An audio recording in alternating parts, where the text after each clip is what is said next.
God has given us life to live, and that life is best lived by grace. Hi everyone! Welcome again to Life and Grace. Kamusta po ang inyong bagong taon? Kami po dito sa Life and Grace sa Melbourne ay naniniwala at nananampalataya sa ating Panginoon na sa pangunguna ng Banal na Espiritu ay nilalakaran natin ng bagong taon nang mayroon po tayong nakikitang pag-asa at tagumpay para sa darating pa pong mga panahon. Purihin po ang Diyos at ang atin pong episode for today ay gusto ko pong i-share sa inyo ang tinanggap ko last Sunday na na-share po sa amin dito sa NCMI Melbourne ni Dr. Boy Alinsud, founder po ng SCFAM, ng Shalom Christian Family po sa Japan. And siya rin po ang founder ng Network of Filipino Churches in Japan. Alam niyo po, itong si Bishop Boy ay matagal ko na pong kakilala even when we were still young sa mother church namin po sa Pilipinas. And it is by the grace of God and the power of God na kami po ay nagka-reconnect at nagkatagpo uli kami sa ministeryo at ngayon po kami po ay nagtutulungan alang-alang sa Ebanghelyo ng ating Panginoong Hesus. So ito po yung gusto kong i-share sa inyo kung ano po yung naibahagi niya sa aming church noong nakaraan pong Sunday sa pag-uumpisa po ng bagong taon. Pag-uusapan po natin ngayon ang may pamagat na newness keys o ang mga susi sa pagiging bago. Alam niyo po, noong ikaw at ako ay tumanggap kay Kristo at tinanggap natin ang kapatawarang dulot ng kanyang kamatayan sa krus ng Kalbaryo at ang justification na dala ng kanyang pagkabuhay na maguli. Tayo po ay nabuhay na kasama niya, ang sabi po ng Biblia ay upang tayo makalakad sa pagiging bago na dala po ng buhay ni Kristo. So ito po yung pag-uusapan natin, the newness keys. Ito po ay 5 newness keys na pag-uusapan po natin. So last week po, nag-umpisa po kami na i-recognize ang nasain ng Diyos, ang desire ng Diyos sa atin pong mga buhay na tayo po ay umunlad at mapabuti. Ang sabi po ng Psalms chapter 65 verse 11 ay ganito, "You crown the year with your goodness, and your paths drip with abundance." Na ang sabi po sa Tagalog ay pinuputungan mo ang taon ng iyong kasaganaan. Ang mga bakas ng iyong karwahe ay tumutulo ng katabaan. Alam niyo po, pag pinag-usapan natin yung katabaan, yung pong fats, ay ito po ay parte ng mga handog in the Old Testament na nabibilang po sa mga nagmi-ministeryo po sa templo or sa tabernakulo ng Panginoon. And it speaks of abundance, pag-unlad sa buhay. Ang ibig sabihin po naman ng salitang to crown in the Hebrew word, it means to encircle, yung palibutan. Ito pa may kinalaman sa pagpoproteksyon ng Diyos sa atin. To surround, pinapalibutan ng Panginoon ang ating taon ng kanyang kabutihan. The same thing po nang sinabi niya po kay Abraham, nung tinawag niya si Abraham in Genesis chapter 15 verse 1, ang sabi niya ay, "Abraham, do not be afraid, Abraham. I am your shield, your exceedingly great reward." Amen. Hindi po ba ito ang naranasan natin noong 2025, noong isang taon? And truly, we can expect greater pa po of this 2026 na tumatakbo at nilalakaran po natin ngayon. So, the goodness of God is sure for this year, 2026. So, we have to position ourselves making sure that we are postured enough to receive all His goodness. Ito po yung God's best para sa atin, na matanggap natin ang lahat ng niloloob ng Panginoon para sa kanyang mga anak. Ito po ay pag-unlad, hindi lamang po pag-unlad sa pananalapi. Ito po ay pag-unlad maging sa ating pangangatawan, na tayo po ay makalakad sa divine health na ipinrovide niya sa atin. Sa relationships, sa pakikipag-ugnayan natin, hindi lamang po sa Diyos, pinag-aralan natin to, na tayo din po ay kinreate for connections sa mga tao sa palibot natin na tayo po ay nagiging blessing sa kanila. So ito po yung gusto nating pag-usapan.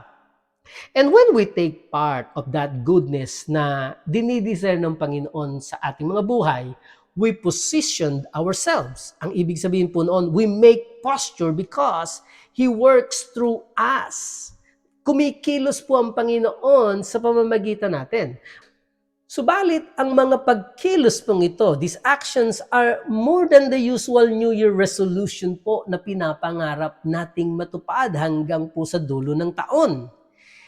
Dahil it is better kung magkakadevelop po tayo ng mga kilos at pag-uugali na palagian and consistent nating nagagawa, having awareness of His routines in rhythms of grace, because routines are better than resolutions.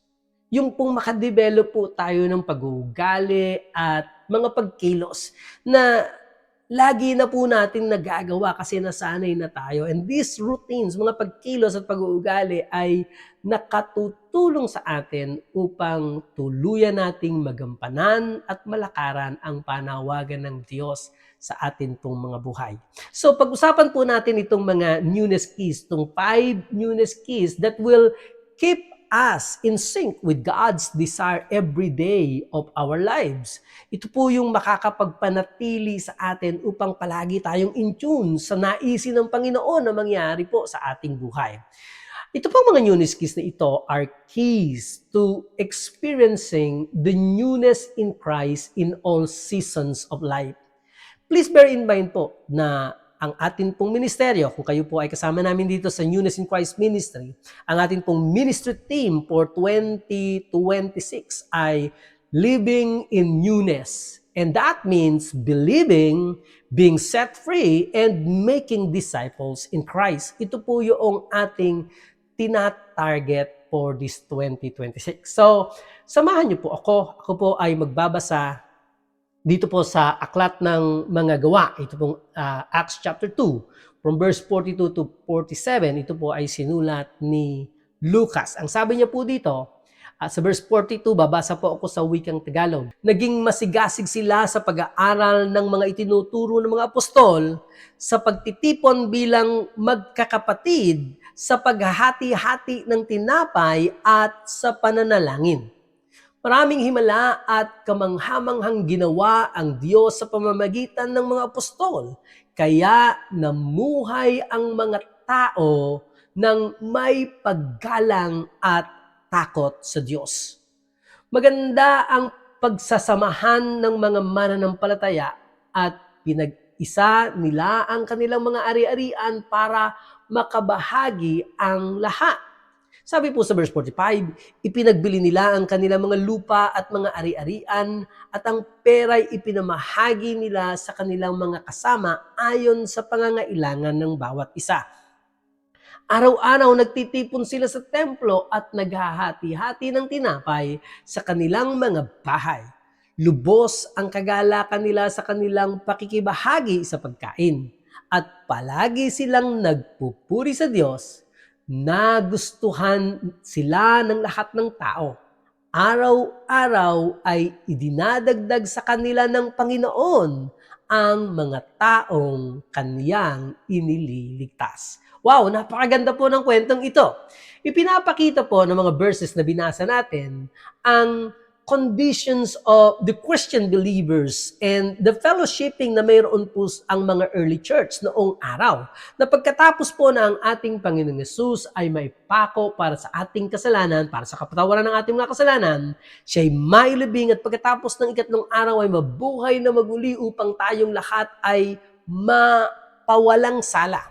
Alam niyo po, sabi po ng Bible sa Romans chapter 5 verse 25, chapter 4 verse 25 ay ganito po. He was delivered up. Siya po ay ipinako sa krus. He was delivered up because of our offenses and was raised because of our justification. Opo, napako ang Panginoong Hesus para po mapatawad ang ating mga kasalanan. Subalit siya po ay nilibing at nabuhay na maguli upang tayo, ikaw at ako, ay mapawalang sala. Alam mo po yung justification, yung parang ang ang trato ng Diyos sa iyo ay parang hindi ka nagkasala. Just as if you have never sinned. Ganun po yung tingin sa atin ng Diyos dahil ang nakikita niya sa atin ay si Kristo na atin pong tinanggap. So, bago pa po siya umakyat at umupo sa kanang trono ng Diyos Ama, He also commissioned the disciples. In Acts chapter 1 verse 8, kung natatandaan ninyo, sinabi po ng Biblia na tatanggapin ninyo ang kapangyarihan, pagbabasa inyo ng banal na Espiritu at kayo'y magiging mga saksi ko. Tayo po daw ay magiging mga witnesses ng ating Panginoon. At bago pa po nito ay sinabi niya rin po in Matthew chapter 28 verse 19, ito po yung tinatawag nating Great Commission. Ang sabi niya, humayo kayo at gawin ninyong mga disciples ang lahat ng mga bansa, baptizing them in the name of the Father, the Son, and the Holy Ghost, and teaching them to observe all things that I have commanded you. At ang Great Commission po na ito ay hindi tinapos ng Panginoon sa isang pangako niya para sa kanila na hindi niya tayo iiwan. Sabi niya po doon, and lo, I will always be with you even to the end of the age. So, pag-usapan po natin itong 5 newness keys na ito ayon po sa nakita natin sa kondisyon ng early church believers nung mag-umpisa po ang unang iglesia. Ang una pong key, number 1, intimacy key. Yung pong ang intimacy po ay intimate sila. Yung kanilang relationship ay masyadong close at meron po silang pakialam sa bawat isa. Ang sabi po ng Biblia binasa natin, sabi po sa Tagalog, naging masigasig sila sa pag-aaral. Sama-sama po sila nag-aaral. Naging masigasig po sila sa pagtitipon at pananalangin. So meron pong fellowshipping, meron pong prayer, at meron pong pag-aaral ng salita ng Diyos. Alam niyo po, the more that we know Him through the Bible or through the Word of God, and the more we commune with Him in prayers, the deeper and stronger and delightful our relationship with Him becomes. Nagiging tumataas po yung antas ng ating relationship, lalong gumaganda habang mas marami po tayong ini-spend sa panalangin, mas marami po tayong ini-spend na time sa pag-aaral ng salita ng Diyos.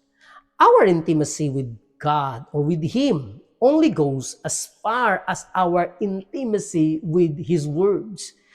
If we really love Jesus, it can be displayed by our love for His Word.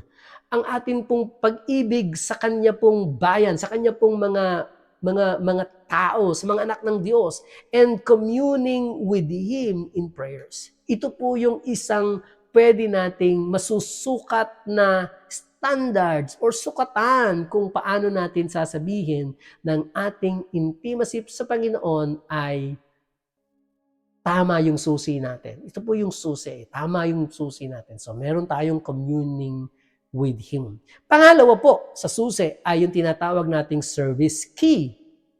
Meron silang ginagawa para sa pangangailangan ng bawat isa. Yung pong service, yung pong paglilingkod sa isa't isa. Service o yung paglilingkod sa mga anak ng Diyos. Yung pong mga kapatiran, naglilingkod tayo. Hindi lamang po tayo naglilingkod para makuha natin at madala natin sa Panginoon ang mga hindi pa nakakakilala sa Kanya, meron din pong paglilingkod na ginagawa sa mga kapatiran.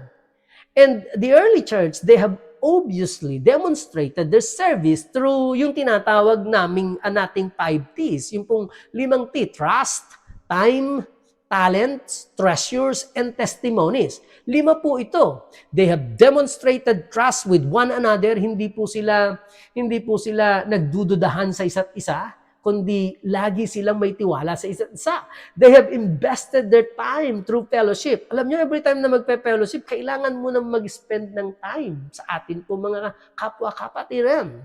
And they have allowed their talents to be used for the kingdom cause. Yung pong mga talento na ibinigay sa atin ng Panginoon, mga giftings and talents na ibinigay sa atin ng Panginoon, hinahanapan natin to ng gamit para po sa kaharian ng Diyos for the propagation po ng gospel. And they have shared their treasures in equity, na ayon po sa pangangailangan ng isa't isa ay isinishare natin yung kung ano meron tayo, and shared their testimonies to encourage someone. Ano yung ginawa sa'yo ng Diyos, at pag ibinahagi mo to sa iba, napapalakas sila at nahahamon silang magtuloy sa kanilang relationship na natamo sa Panginoong Jesucristo. Alam niyo po, ito po yung sabi ni Paul when he encouraged the church in Corinth. Ang sabi niya po sa unang Korinto, Kapitulo 15, talatang 58, and I know many of you have known this. Sabi niya, always give yourself fully to the work of the Lord, because you know that your labor in the Lord is not in vain. Hindi po nawawalan ng saysay ang anumang paglilingkod, pagkilos at pagtatrabaho natin para po sa kaharian ng Diyos. Ang Galatians chapter 5 verse 13 po ay nagsasabi na, let us serve one another in love. Maglingkod po tayo sa isa't isa sa pag-ibig. Nagmamahalan tayo. Sabi po doon, magmahalan kayo at magtulungan. At huwag gamitin ang kalayang tinanggap natin para masunod ang nasa ng laman. Maging ang Colossians chapter 3 verse 23 to 24 ay nagsasabing, ano man ang ating gagawin, whatever you do, work at it with all your heart as working for the Lord. Para po sa Panginoon tayo nagtatrabaho, and not for human masters, since you know that you will receive an inheritance from the Lord as a reward. It is the Lord, Christ, you are serving.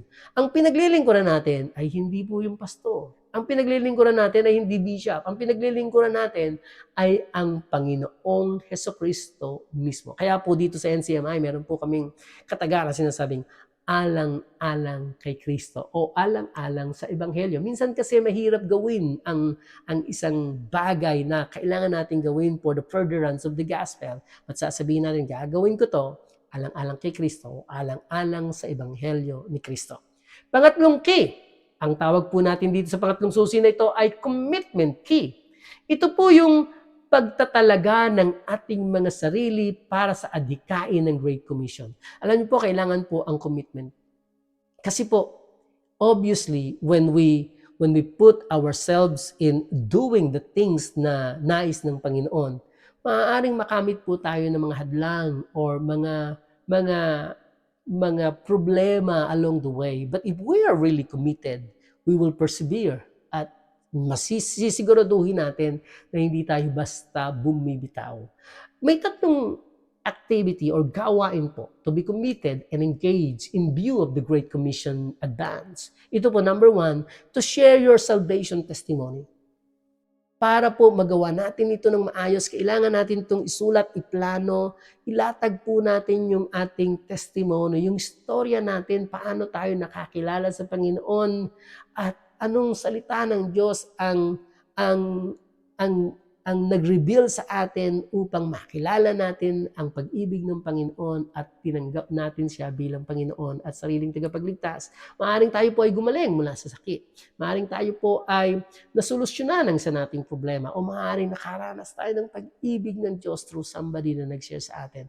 Ano man po yung naranasan ninyo para kayo po ay maligtas, it is because of God's love for you. Isulat niyo po ito at matulungan tayo na mag-share ng ating testimony po ng malinaw. Pangalawa pong activity na pwede natin gawin is to tell about the gospel. To tell about Jesus na atin pong tinanggap. Alam niyo po si Pablo sa Romans chapter 1 verse 16 na nagsasabing, for I am not ashamed of the gospel. Hindi natin kinakailangang ikahiya ang ebanghelyo. Alam niyo po sa panahon ni Pablo, maaaring tanong mo, bakit mo ipakahiya ang gospel? Very proud nga po ako ng gospel. Maaaring po ngayon, because everyone knows a little bit of the gospel, itinatama lang po natin yung kanilang understanding. But during the time of Paul, ay pinag-uusapan po ito. Piruin mo, ang gospel of grace na nagsasabing tatanggapin ka ng Panginoon, hindi base sa ginagawa mo, kundi base sa pagkilala mo sa ginawa ni Kristo para sa iyo. And people cannot understand that because they thought na tinatanggap tayo ng Panginoon kapag tayo'y mabuti. Kaya nga po nung nakaraang Christmas ay hindi po natin binibili yung sinasabi ng kanta na you better watch out, you better not cry. Na kinakailangan maging mabuti. Hindi po gano'n. Wala pong mabuti enough sa ating lahat para tanggapin ang pagliligtas ng Panginoon. Ito ay dahil lamang sa kanyang biyaya. Kaya po sinabi ni Pablo na for I am not ashamed of the gospel because the gospel is the power of God unto salvation for those who believe. Para po sa atin na mga naniniwala. Pangatlong activity na pwede natin gawin is to participate in the discipleship group and worship meetings. Ito pong mga programa ng paglago na inilalaunch ng mga iglesia po. So, kailangan po natin ito na tayo po ay makipag-fellowship, and through that fellowship, tayo po ay matuto ng discipleship upang tayo man mismo sa ating sarili ay maging disciple at may ma-disciple. Kasi po yun po yung pinaka-meaning ng Great Commission. Pang-apat pong key, okay? Yun pong tinatawag nating discipleship key. Ang isang disciple po ay isang estudyante. Pag sinabi nating disciple, ibig sabihin nito ay estudyante. Nag-aaral, natututo pa rin po tayo. Kaya kinakailangan meron po tayong sinusundan, meron pong sumusunod sa atin at meron din po tayong sinusundan. Merong nagtuturo sa atin at meron pong nag-aaral mula sa atin. Kaya po ang dalawang tanong na pwede nating sagutin positively ay, who is discipling you? Sino ang nagdi-disciple sa iyo? Kinakailangan po bawat isa sa atin ay may nagdi-disciple. At pangalawang tanong, who do you disciple? Sino naman ang mine-mentor mo? Sino naman ang dinidisciple mo? Sino ang tinuturuan mong kopyahin ang buhay mo habang kinokopya mo ang buhay ng Panginoong Hesus? Yun po yung tanong na positively ay dapat nating masagot. Because discipleship is beneficial for you. There is accountability in discipleship. Meron pong accountability. Hindi po pwedeng basta naglilingkod na lang ako sa Panginoon at wala na akong pakialam sa iba. No, meron pong accountability. Accountability, paano tayo mabuhay? Accountability, paano natin gamitin ang ating mga resources, ang pananalapi natin. Accountability, paano natin ginagamit ang mga giftings and talents na binigay natin sa Panginoon. Ang tawag po dito ay pananagutan. There is life transformation in discipleship. Meron pong pagbabago ang ating buhay. The more that we spend time in discipleship, fellowshipping one another, nakikita natin yung pagbabagong ginagawa sa kanila, nahahamon tayo, natuturuan tayo paano mag-aral sa salita ng Diyos at mag-rely sa banal na Espiritu, then nakikita rin natin ang pagbabago sa ating mga sariling buhay. There is growth in discipleship. Meron pong paglago. Nakita niyo po yung sabi sa binasa natin ay araw-araw meron pong dinadagdag ang Panginoon sa mga kanyang inililigtas. Meron pong paglago. Paglago, hindi lamang po sa number, kundi paglago in Christ-like character. And paglago din po in Christ's mission. Yung tumataas din yung antas mo na gusto mong maabot ang mas maraming tao. Making disciples. Gusto mong maging maayos na disciples upang makapag-disciple po tayo at yung mga na-disciple natin ay sumunod sa atin na makakuha rin po ng mga tao dahil itong inutos ng Panginoon, make disciples of all the nation. Panghuling susi po ay susi number 5. Ito po yung honor key. To honor simply means to value, pahalagahan. And value can be translated among many others into time, treasure, and talents. To honor God with all of who you are and all of what you have. Lahat po ng kung sino ka sa Panginoon at kung ano meron ka na binigay din sa iyo ng Panginoon. I-honor mo ang Panginoon sa finances mo, sa gifting mo, sa panahon mo, sa lahat ng aspeto ng buhay mo ay i-honor mo ang Panginoon. Alam niyo po, ang Proverbs chapter 3 verse 9 nagsasabing, let us honor the Lord with all our substance. Lahat po ng pag-unlad natin, i-honor natin ang Panginoon. And I'm telling you this, as you experience this newness in Christ, Let these keys keep you in sync with God's desire so you can experience the newness in Christ for all seasons of life as we live out the kingdom lifestyle together. So, hinahamon ko po kayo ngayon and ina-encourage ko po kayo ngayon, kayong mga tagapakinig, na i-adapt natin tong 5 susi na ito. At ito po yung kingdom lifestyle nating together, ang pamumuhay sa pagiging bago na tinanggap natin kay Kristo. Tayo po ay sama-samang mabuhay, na tayo po ay nabubuhay sa pagiging bago na tinanggap natin kay Kristo. At patuloy tayong naniniwala na papalaya dahil sa salita ng Diyos at tumutungo at nagiging disciple tayo at humahanap din tayo ng madi-disciple natin. So, with all that, alam ko po na ito po ay inyong gagawin and you will participate in the bigger sphere na inilalaunch po natin, ang discipleship. Kagaya ng palagi natin sinasabi, be a disciple, make disciples. Ito po si Baljamin Tatlong Hari sa Life and Grace, nagpapaalam pansamantala sa inyo at nagsasabi pong, life is best lived by grace. Shalom!